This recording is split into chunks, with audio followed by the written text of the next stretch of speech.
அன்பு நண்பர்களுக்கு வணக்கம். பழமொழி 400 பதிவேற்றம் 394 பாடல் 392. கொண்டு ஒழுகு மூன்றற்கு உதவா பசி தோற்றம் பண்டு ஒழுகி வந்த வளமைத்து அங்கு உண்டு அது கும்பியில் உந்திச் சென்று எரிதலால் தன்னாசை அம்பாய் உள் புக்குவிடும். பல பிறவிகளிலே செய்த நற்பயணங்களின் காரணமாக ஒருவன் செல்வந்தனாக பிறக்கிறான் என்பது நம்பிக்கை. அப்படி செல்வந்தனாக பிறந்த ஒருவன் தன்னை அண்டி வருபவர்களுக்கு, தன்னிடம் யாசகம் கேட்டு வருபவர்களுக்கு, தன்னுடைய உறவினர்களுக்கென்று யாருக்குமே அந்த செல்வத்தை கொடுக்க விரும்பாதவனாக இருந்தானாகில் அவன் பெற்ற செல்வமானதே அவனை நரகத்தில் கொண்டு சேர்த்துவிடும்.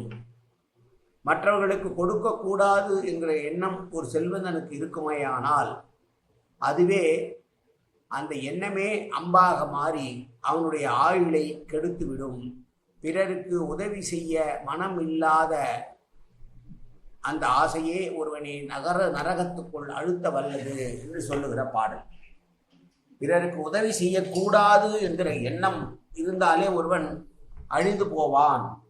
ஏனென்றால் இவன் பெற்ற இந்த செல்வமானது பல பிறவிகளிலே இவன் செய்த நல்லவைகளின் காரணமாக கிடைக்கப்பெற்றது என்பதை உணராமல், நல்லது செய்யாமல் தனக்கு இருக்கிற பொருளை தானே அனுபவிக்க வேண்டும் என்று நினைக்கிற ஒருவனுடைய வாழ்க்கையானது அந்த கேடு கெட்ட அந்த ஆசையினாலேயே அவன் அழிந்து போவான், நரகத்திற்கு போவான் என்று சொல்கிற பாடல் இந்த பாடல். மீண்டும் பாடலை பார்ப்போம்.